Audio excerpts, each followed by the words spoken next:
ज़रूर था कि वह सिर्फ भोजन के लिए ही जानवरों को नहीं मारता था, बल्कि चलते फिरते जहाँ भी उसे कोई जानवर दिख जाता उसे मार डालता था। फिर भी उसे शांति नहीं मिलती थी। इसमें कलर करना है, इसमें कलर नहीं। भागो शेर आया, कलर इसमें करना है। भागो भागो भागो शेर आया, भागो भागो भागो भागो भागो शेर आया। उसके दुष्ट किसको लेना है? उनमें पशुओं की तरह उससे बहुत परेशान थे। मिल गया शिकार। ये मैडम ये इनको ये सब पूरा कर रहा शिलारा नहीं वैमानिक पशुओं का संहार करने से वन की सभी पशु सदा उसके डर के कारण दुखी रहते थे। किसी को भी नहीं पता था कि वह कब किसकी गर्दन दबोच ले। शेर सिंह के अत्याचारों से तंग आकर एक दिन वन के प्राणियों ने एक सभा की और मिलकर विचार किया। दोस्तों, शेर सिंह का अत्याचार इसी प्रकार जारी रहा तो हमारी बंदर समाप्त हो जाएगी। हमें कोई न कोई उपाय करना चाहिए। हमें महाराज शेर सिंह के पास ही चलकर अपनी बात बतानी चाहिए। हाँ हाँ सही बात है, चलो चलो। तब जंगल के सभी जीव मिलकर शेर सिंह के पास पहुँचे और उससे निवेदन किया। महाराज शेर सिंह की जय हो, जय हो, जय हो। महाराज, आप इस वन के राजा हैं। आपके बिना हमारा जीवन असुरक्षित है। किंतु महाराज, हम आपसे भी एक विनती करने आए हैं।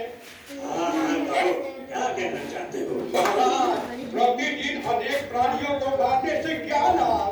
यदि आप हमारा इसी तरह संहार करते रहेंगे तो हम सब शीघ्र ही समाप्त हो जाएंगे। इसीलिए हम सबों ने मिलकर निर्णय किया है कि प्रतिदिन आपके लिए एक जानवर भेज दिया करेंगे, क्योंकि आपकी तृप्ति तो एक ही प्राणी से हो जाती है। महाराज, इससे आपकी भूख भी मिट जाएगी और हम सब भी बहुत दिनों तक बने रहेंगे। महाराज, महाराज, जब आपके राज्य के सारे जीव तुरंत खत्म हो जाएंगे तो आप किन जीवों पर शासन करेंगे?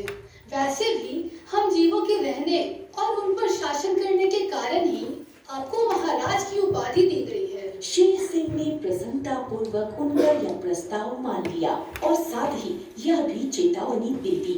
अच्छा ठीक है, यदि तुम सबका यही विचार है तो ऐसा ही होगा। मुझे तो प्रतिदिन सिर्फ एक जीव की ही आवश्यकता है, किंतु इस बात का ध्यान रहे कि इस नियम में किसी भी प्रकार की ढिलाई नहीं होनी चाहिए। अगर ऐसा हुआ तो मैं सभी को मार डालूंगा। सभी को, समझे? नहीं महाराज, इसमें किसी भी प्रकार की ढिलाई नहीं होगी महाराज। बस उस दिन से लिखते नियम से एक पशु बारी बारी से सिंह की सेवा में भेज दिया जाता। इससे सिंह का आतंक तो समाप्त हो गया। अब अन्य वन्य प्राणी निर्भय होकर रहने लगे और शेर सिंह के दिन भी आराम से बीतने लगे। प्रतिदिन एक पशु उसके पास आ जाता और वह उसे खा जाया करता था। ठीक है, थोड़ी देर के लिए निश्चिंत होकर जिंदा रह लो। फिर मैं तुम्हें आराम से खाऊंगा। इसी क्रम में कुछ दिनों बाद एक खरगोश की बारी आई। कुछ देर और टालने के लिए वह जंगल में इधर उधर भटकता रहा। खरगोश यद्यपि शरीर से शेर का उसकी बुद्धि बड़ी तीव्र थी। टीवी से चल रहा खरगोश मन ही मन सोचने लगा, कितने निर्दयी हैं सब, अपनी जान बचाने के लिए मेरी जान लेना चाहते हैं। अरे, जीवित रहने की आशा से ही किसी से विनती की जाती है। जब मेरी मृत्यु सिंह के द्वारा निश्चित ही है, तो फिर मैं उसको मनाने की अथवा प्रसन्न रखने की चेष्टा। पता है। अरे, ये क्या है? जरा नजदीक से देखता हूँ। कुएं के पास से जाते हुए उसे अपना प्रतिबिंब कुएं के जल में दिखाई पड़ा। तभी खरगोश के मस्तिष्क में फिर घुस जाएगी एक कोई नहीं विचार कौंधा। आहा, ये तो मेरी परछाई हूबहू मेरी ही तरह दिख रही है। दिखाकर इस कुएं में गिरा दिया जाए। चलो, अब चलता हूँ। यही उपाय सोचता सोचता पूरा दिन बिताकर सायंकाल शेर सिंह के पास पहुंचा। उधर शेर सिंह उस समय भूख प्यास से बेकल होता हुआ अपने होंठ चढ़ रहा था। उसकी भोजन की घड़ियां बीत रही थी। वह मन ही मन सोच रहा था, कुछ देर तक और कोई पशु ना आया तो मैं अपने शिकार पे चल पड़ूंगा। सारे पशुओं को मारकर सारे जंगल को खून से ना करो। तभी खरगोश उसके पास पहुंच गया और उसको प्रणाम किया। प्रणाम महाराज। खरगोश को देखकर सिंह ने क्रोध से लाल लाल आंखें करके गरज कर कहा, अरे खरगोश, एक तो तू इतना छोटा है और फिर इतनी देर लगाकर आया है। आज मैं तुम्हें मारकर कल से इसके दंड स्वरूप जंगल के सारे पशुओं को मार डालूंगा और उनके वंश का नाश कर दूंगा। तब खरगोश ने विनयपूर्वक सिर झुकाकर उत्तर दिया, स्वामी, आप व्यर्थ ही क्रोध कर रहे हैं। इसमें मेरा या अन्य पशुओं का कोई दोष नहीं है। अच्छा, कुछ फैसला करने से पहले मेरी देरी से आने का कारण तो सुन लीजिए। शेर गुर्राया और बोला, मैं जो बोलना है जल्दी बोल, मैं बहुत भूखा हूँ। तेरे कुछ कहने से पहले ही मैं तुझे चबा ना जाऊँ। क्षमा करें स्वामी, बात यह है कि सभी पशुओं ने आज सभा की और यह सोचकर कि मैं बहुत छोटा हूँ, मुझे तथा अन्य 4 खरगोशों को आपके घर भेजा था। हम 5 आपके पास तो बड़े सवेरे सवेरे ही आपका आहार करने के लिए चल रहे थे।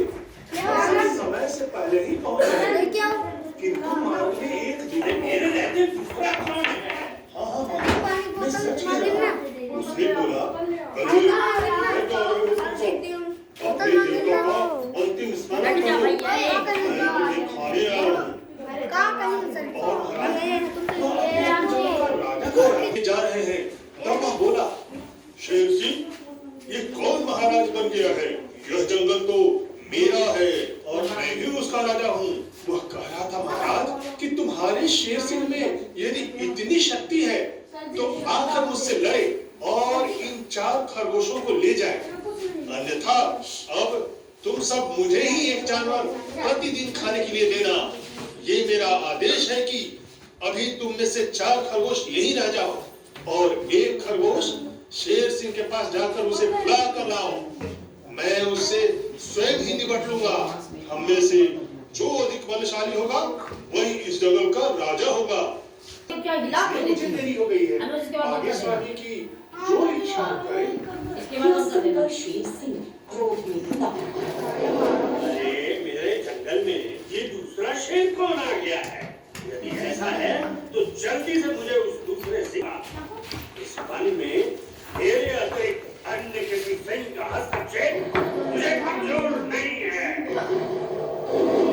हे स्वामी, यह तो सत्य है कि अपने स्वत्व के लिए युद्ध करना आप जैसे शूरवीरों का धर्म है। इनको सुनते ही क्रोध से पागल हुआ शेर सिंह गरज कर बोला, कहाँ है? ले चलो मुझे उसके पास। मैं उसे बात में करूंगा, और मुझे उसके स्थान पर ले जाए। ठीक है महाराज, यदि आपका यही निर्णय है तो चलिए मेरे साथ। खरगोश तो यही चाहता ही था, फिर क्या था? आगे आगे खरगोश और पीछे पीछे दहाड़े मार